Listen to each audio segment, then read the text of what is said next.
After the Super Bowl is over on Sunday, New York Giants fans will officially begin their countdown to the start of the 2025 season with hopes that it's better than 2024. So we're going to talk some Big Blue football. We're also going to take a look at the matchup in Super Bowl 59. I'm going to do it with my good friend who is the Giants' all-time leader in rushing yards. You hear him weekdays on WFAN with Evan Roberts and the great Evan and Tiki show, the one you should be listening to, the one and only Tiki Barber joins me now. Tiki, what's going on, my friend? All's good, Dex, man. Good to see you. The Giants are probably Giant fan are already thinking about the draft. They don't want to think about the Super Bowl. You know what? You're right. They didn't have to wait to the Super Bowl to be thinking about the draft. They've been thinking about it since the season ended. You're right about Right. that. That's my bad on that. We got to make sure we get that correct. But Tiki, let's start with the Giants. They hold the third pick in the upcoming NFL draft. What direction do you think the team should go in with that high value selection that they have? It's really complicated because when you think about the first round, and especially the top 10 of the first round, you can't afford to miss. It sets your organization back a half a decade if you pick the wrong player and he turns out to be a bust. And especially if, like the Giants, you are targeting a quarterback. Now, if they are fortunate enough that one of those guys falls to them, like Cam Ward or Shador Sanders, I think the Giants absolutely should take one of them. But it could get complicated for them if teams want to move up and take them, or if the Tennessee Titans, the Cleveland Browns end up taking one of those quarterbacks as well. And if that's the case, I don't think the Giants should panic. You just take the best available player on the board, and that's Travis Hunter, obviously, from Colorado. He's a dual purpose guy. He can do multiple different things. Ultimately, you're going to have to define one side of the ball or the other, offense or defense for him, but you can't afford to miss if you're the New York Giants. The other options are to trade back, but that gets even more complicated. Right. And you understand that for a lot of Giants fans here, Tiki, it's going to be quarterback, quarterback, quarterback. That's what they're going to be talking about here. That's what they're going to want to see in terms of them drafting. But you're right, those options may not be there. So from your perspective, besides quarterback, what are the key areas that the Giants need to address this offseason to build a competitive team for 2025? I think one of the biggest issues that the Giants have had over the last few years, and it's not just the Dayball era, it goes back into the previous regimes, is continuity and depth on the offensive line. And, there used to be a philosophy back in the 90s and early 2000s when I was playing that you would always be looking for offensive linemen. So if you found one in the third round, you didn't really need him to start, draft him. You found one in the fourth or fifth round, draft him and develop him. I think interestingly, it's what the Philadelphia Eagles have done. They have so much depth on their offensive line that when their great players, Jason Peters or Jason Kelsey, retire, they have guys that step right in. They already know the culture, and they become good players and Pro Bowlers themselves. So to me, you can never have enough really good or developable offensive linemen if you're the New York Giants. And obviously, they're looking for depth at linebacker and some secondary help as well. But for me, the core and the key to any good football team, forget offense, but football team is a good offensive line.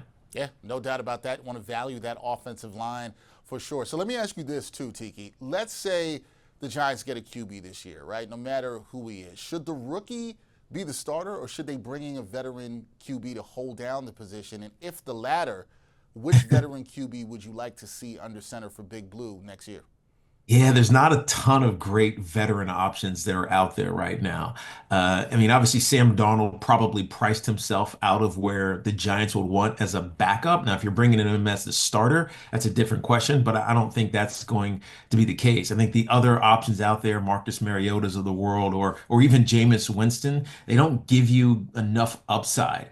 I think the one really interesting player who seemingly is going to come available is Matt Stafford, who seems to be running out of his tenure out in Los Angeles with the Rams. And if that's the case and he's available, I think you find a way to bring him in for the last 3 or so years of his career. Now, if he's the guy that you bring in, you'll want him to start. And whichever rookie you happen to acquire, whether it's a Jackson Dart or Jalen Milrow, one of these guys in the second or later rounds, then he can start. But I think the rookie would sit if Matthew Stafford comes in here as the veteran backup quarterback option. Okay, I like that. Stafford as a potential name for the Giants as a veteran quarterback for them to look at. We'll see how that all plays out with the Giants. All right, Tiki, let's go to Super Bowl 59.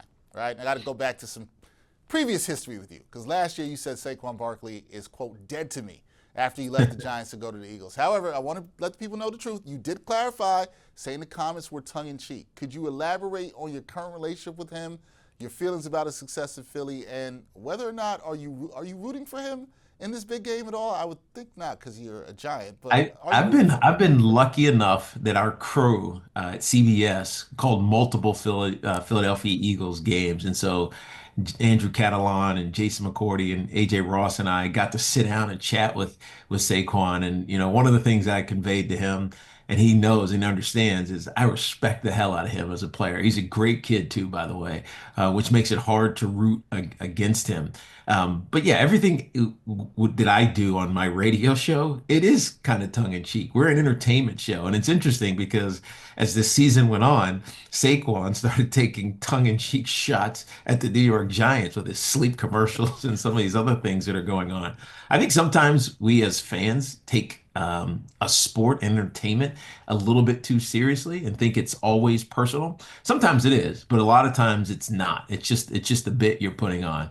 Now, with that being said, I can't tell you how exciting it was to watch him, not as an Eagle, but just as a former running back, watching him do the things that he did on the field. A lot of that was due to their offensive line. I mean, they got three Pro Bowlers up there, and their left tackle, Jordan Mailata, who missed some time, didn't make the Pro Bowl, but he was an All-Pro, as one of the best tackles in the game. And so much of it is determined by those guys up front, as we were talking about with the Giants. But I also think Kellen Moore has been a great asset in the diversity in the ways that they get him the football, both in the run game and in the pass game. And let's face it, like if you followed Philadelphia sports for the last couple of years, as good as they've been, they're always in the postseason. This is their second time in the Super Bowl. There was always like something off, right? There was always this strife that seemed to exist in the locker room or between Nick Sirianni and some players or the fan base. Saquon Barkley, as we knew, because he's the same character with the Giants, calmed all of that, right? His locker room presence is, I think, what the Giants missed most this year, and I think it's what the Philadelphia Eagles benefited most from, and it's why they're right back into the Super Bowl. Yeah, he's been a big part of it. And right, sometimes it's not just what you're doing on the field, it's that vibe inside the locker room that you're seeing with him. And no, he's been great. And you're right, sometimes people take things a little bit too seriously with the sports, right? It's all tongue in cheek, it's all good, it's all Right. fun. A couple more things for me, Tiki. Looking at the big game, what matchups do you think will be most crucial for the Eagles and for the Chiefs going into this one? Yeah, it's a good question because there's so much talent everywhere. Look at the Kansas City Chiefs. It obviously starts with Pat Mahomes and Xavier Worthy, who is there now as a rookie, and Travis Kelce, etc. But I think this might be a coordinator matchup that's going to be really interesting. I mentioned Kellen Moore on the Eagles offensive coordinator side, but the counter to that is Steve Spagnuolo, who, let's face it, is one of the greatest defensive coordinators in the history of the game. Obviously, won a Super Bowl with the Giants, as we all remember, but he's now on his third, or this will be his third opportunity with the Kansas City Chiefs. And the things that he does and the confusion that he creates at timely moments have been his calling card. And so how the Eagles are able to match what Steve Spagnuolo is trying to do to them defensively in their run game and their pass game, I think is the matchup to watch. And as you know, as a corollary to that, to put it onto players, it's as we were mentioning, the Eagles offensive line versus Chris Jones and this Kansas City Chiefs defensive front. The things that they're going to do are going to be confusing. And if the Eagles sort it out, I think they have a good chance of keeping with this Kansas City Chiefs team. Yeah, the matchup is very, very intriguing, and that'll bring me to the final thing I got to ask you. You know what time it is? It's prediction time. All right, got to get a prediction. We got to get it on the record. Yeah. Chiefs going for the three-peat. Eagles, they're trying to upset the Chiefs. Who do you think comes out on top in Super Bowl 59 and why? Yeah, it's exciting to watch this game simply because of the narrative, the storyline around it. The Kansas City Chiefs going for their third straight Super Bowl, the three-peat that has never happened in the NFL. Other sports have had it, but not in the NFL. With the Eagles, who are trying to upset that generational dynasty that the Kansas City Chiefs have become. Now, if you go back and remember Super Bowl 57, the one from 2 years ago, so this is a rematch, the Eagles easily could have won that game if it hadn't been for one mistake one simple mistake. Not it wasn't simple because it was a big mistake by Jalen Hurts, who had a sack fumble that ultimately got returned for a touchdown. Other than that, he was flawless. Threw for over 300 yards, had 3 rushing touchdowns. He probably could have and should have won the Super Bowl MVP despite losing that game. Now with Saquon Barkley in the mix, I think they have a real chance here. But with all that being said, to me, the Kansas City Chiefs are a dynasty for a reason. Despite being inferior in a lot of places this whole season, regular season, and in the postseason, they always find a way to win because they have an X factor at quarterback. I think they have an X factor at head coach as well. Andy Reid often doesn't get the credit that he deserves, but I think Pat Mahomes always finds a way to keep games close and then ultimately win them just like he did in 57. So I'm going to go the Chiefs with the three-peat in this game, even though it's going to be, I think, a really entertaining one to watch. See, Tiki, this is why you're my guy. I'm with the Chiefs too. I understand this is not going to make my technical director Sam Antona happy because she's out here rooting for the Eagles. This is what she does, but I got to go with the Chiefs. I can't go against Mahomes in this one at all. So Right. I like the pick. It's just hard when you know a guy is that good and always finds ways to win. It's Yeah. hard to pick against him. Yeah, it really is. That, folks, is Tiki Barber. Check him out on Evan and Tiki weekdays on WFAN. Tiki also one of the great guys because he's also a fan of the greatest football club in the world, Liverpool Football Club. Let's go Reds. You never walk alone. Let's go Reds. Tiki, appreciate the time, brother. We will talk again soon. Thank you so much. Thank you, Dix.